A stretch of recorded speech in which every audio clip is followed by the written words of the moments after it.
E é isso aí, voltamos a apresentar o Parlamento de Ponta a Ponta aqui na Rádio Assembleia 98.3 FM nesta segunda-feira, iniciando a semana com muita notícia, muita informação.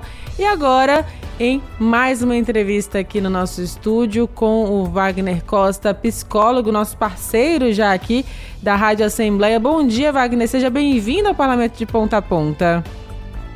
Bom dia, Beatriz. Parceiro de longa data, hein? Já tem mais de ano, hein? Verdade. Wagner, então hoje a gente vem com um conteúdo, inclusive, que a gente deu uma pincelada na semana passada. Semana passada nós começamos a falar ali sobre a orientação da Unesco sobre tirar os celulares das crianças de dentro das escolas, ali que estava tirando essa atenção. E aí a gente pontuou uma questão sobre o desenvolvimento, né, dessa geração, das futuras gerações, da sociedade, em nível ali de inteligência, de perspicácia, de esperteza, que é o conhecido QI. O QI, que é o coeficiente ali de inteligência, né? E aí eu te pergunto, Wagner, voltando um pouquinho a falar sobre esse assunto também, o que as pesquisas, os estudos, né, os cientistas já falam sobre essa transferência do trabalho que o ser humano realiza, né, com o cérebro para máquinas? O que isso interfere aí no desenvolvimento das próximas gerações? Beatriz, isso é um assunto complexo, porque quem vende aparelhos eletrônicos e quem lucra com a internet sempre faz a propaganda de que o excesso na vida digital desenvolve o cérebro das pessoas. Recentemente foi lançado um livro de um pesquisador francês chamado Michel Dermouget, não sei se a pronúncia é exatamente essa. O título do livro é A Fábrica de Cretinos Digitais, os perigos das telas para as nossas crianças. Nesse livro, esse pesquisador mostra de forma exaustiva, documentada, com várias pesquisas, todos os prejuízos dos excessos. E lembrando sempre aquilo que nós falamos, não é a internet, não são os aplicativos, não são os equipamentos que geram prejuízo. O que gera o prejuízo é a forma exagerada com que as pessoas estão usando. Só para a gente ter uma ideia, para quem nos ouve, a criança ela precisa desenvolver linguagem, ela precisa aprender a se comunicar e ela precisa aprender a ler. A leitura e a conversa são as duas formas mais diretas de comunicação. Tem uma outra coisa que é muito importante, que é o desenvolvimento da memória, da concentração e da cultura de uma forma geral. O que ocorre? No período de infância até a pré-adolescência, o cérebro da criança está em processos de desenvolvimento que ele precisa de estímulos sociais. E hoje o que está acontecendo é que há uma substituição desses estímulos sociais por estímulos digitais. Então a criança perde todo um tempo onde ela poderia aprender coisas. Por exemplo, todo mundo sabe que uma criança aprende uma segunda língua com muito mais facilidade até os 15 anos de idade. Se ela usa o tempo nas telas digitais, possivelmente ela não vai aprender essa língua.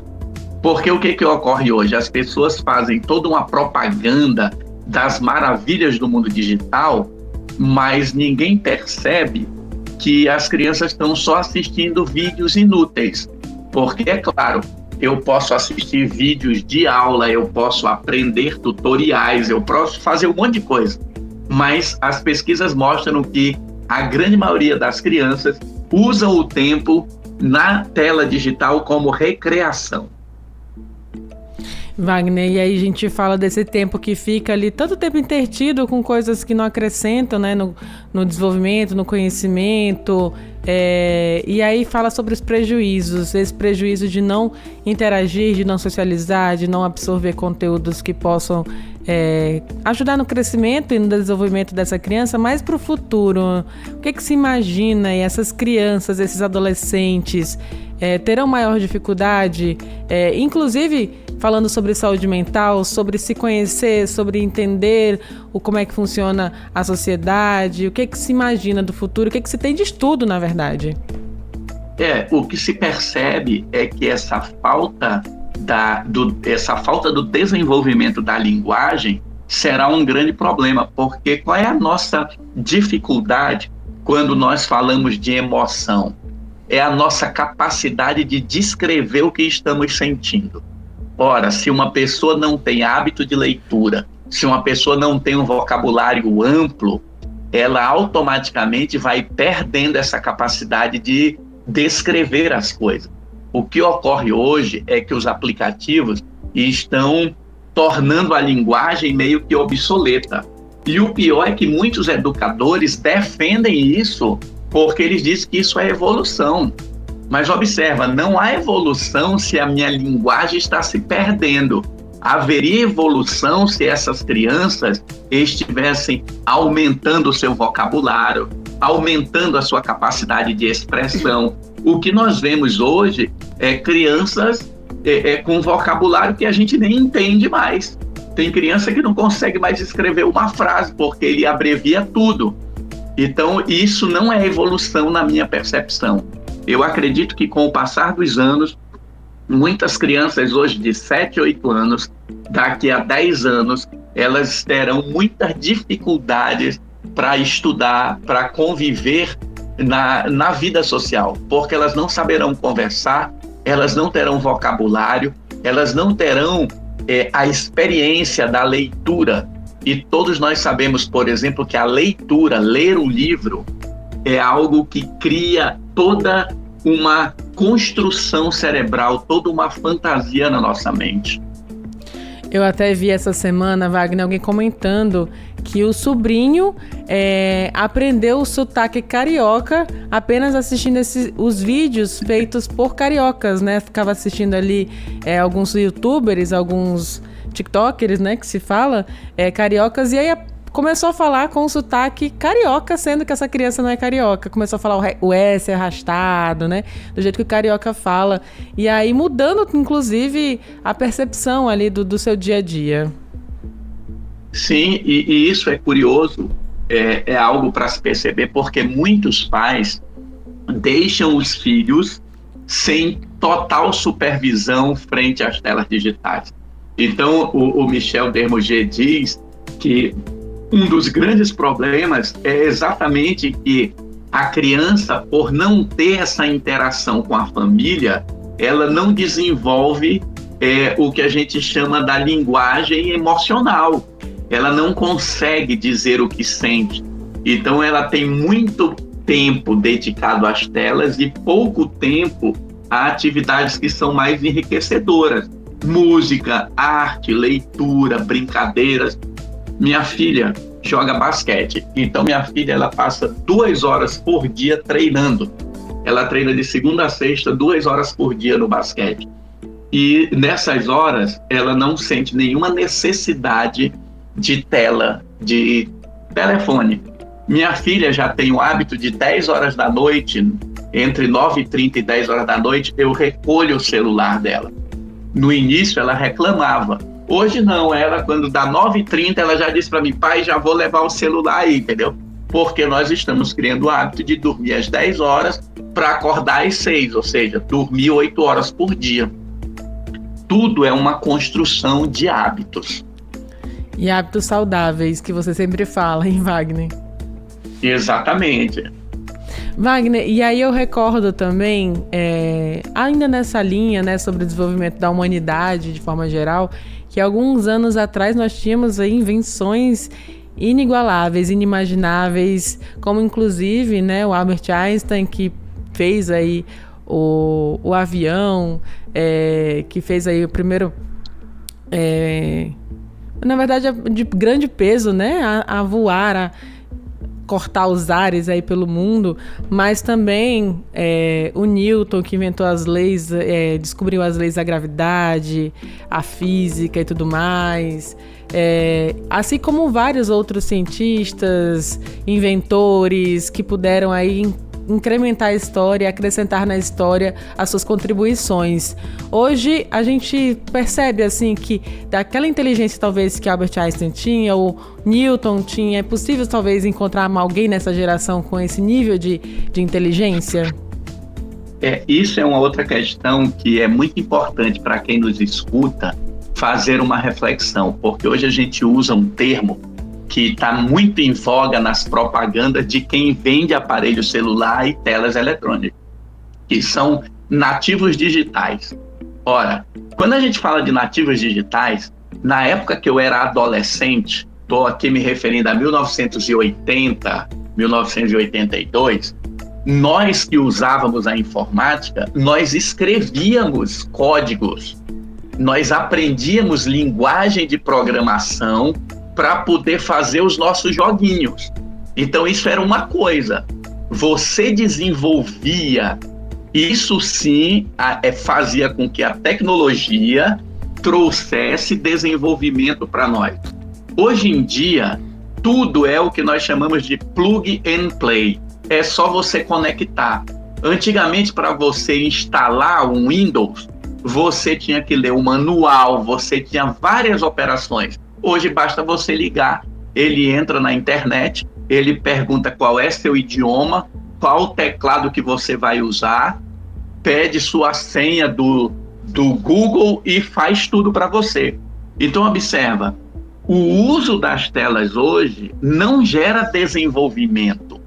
Eu, para usar telas em 1982, eu tinha que aprender Fortran, eu tinha que aprender Basic, a gente aprendeu Pascal, a gente aprendia linguagens de programação, a gente aprendia lógica para poder programar.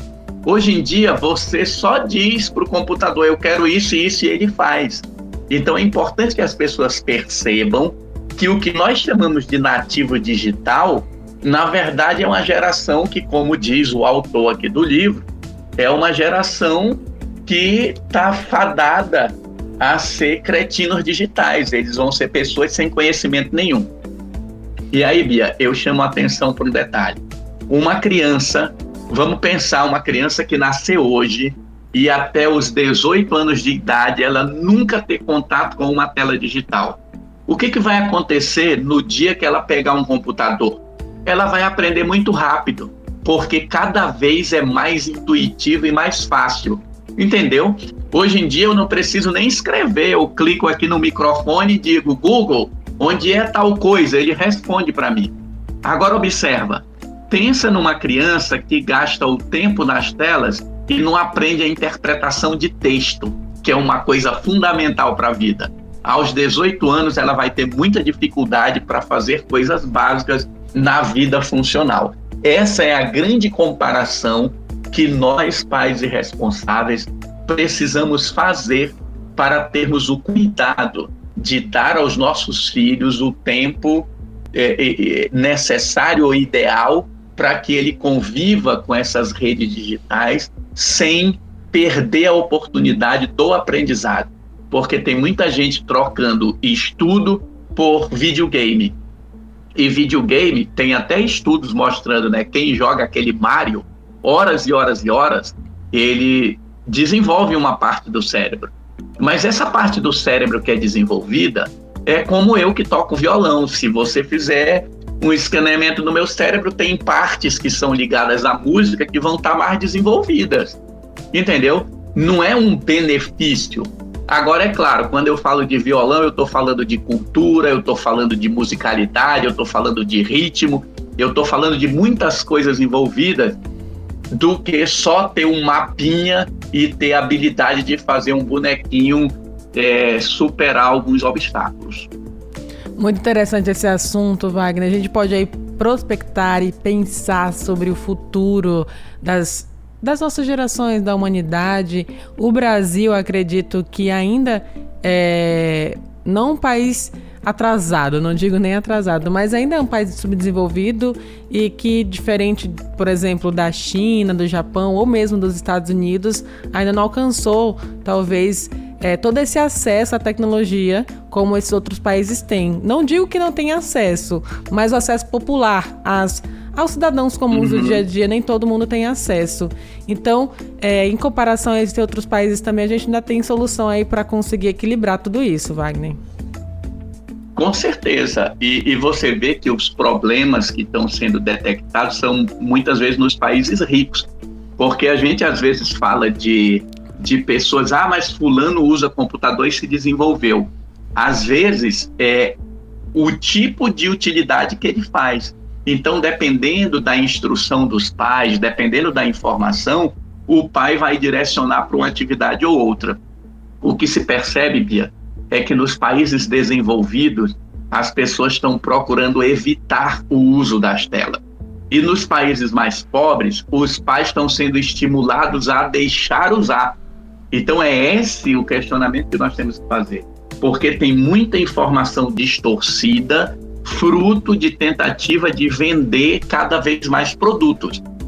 Não podemos esquecer que vivemos num mundo capitalista, onde o progresso da humanidade é percebido pelo consumo das pessoas, que é o pior absurdo que se tem hoje, mas que é o que se usa como referência. Você mede o desenvolvimento de uma sociedade pelo consumo, o que é literalmente um absurdo, né? Deveríamos medir o consumo, o bem-estar da sociedade, né? Seria, olha, essa sociedade desenvolvida, como é que ela protege a natureza, como é que é a violência, como é que é a educação, medir outras coisas, inclusive a saúde mental das pessoas.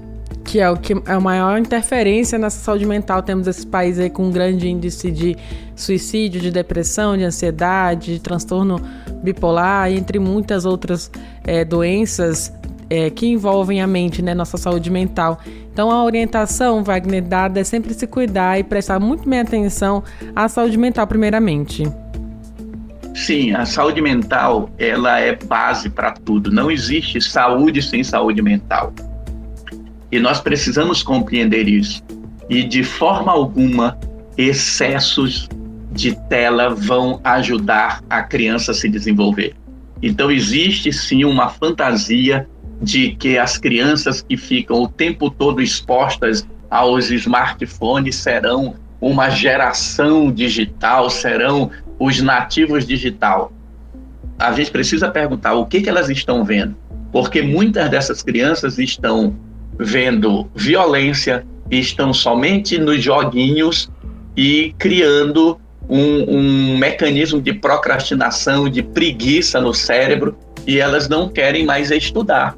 Por isso, a Unesco está proibindo o telefone celular nas escolas, né, sugerindo essa proibição, porque hoje virou realmente um problema educacional dentro das escolas. Então, nós precisamos pensar no futuro. Então é isso, conversando aqui com o Wagner Costa, que é psicólogo, parceiro aqui da Rádio Assembleia, da TV também, ele é parceiro da comunicação da Assembleia Legislativa. Wagner, nosso tempo está corrido hoje, mas esse é um assunto que eu gosto de conversar com você, gosto de ouvir também as suas considerações, as suas pesquisas, agradeço muito, com certeza trouxe contribuição também para os nossos ouvintes, principalmente para aqueles que têm crianças em casa, os pais, os avós, os titios. Fica aí a orientação, a recomendação e a reflexão também, né, Wagner? Muito obrigada pelo esclarecimento e pelas informações. Obrigado, Bia. Bom dia a todos e boa semana para todos nós. Obrigada, Wagner. Bom dia. Agora exatamente 10 horas e 23 minutos. A gente encerra esse bate-papo aqui com o Wagner. Eu vou para um intervalo rápido. Daqui a pouquinho eu volto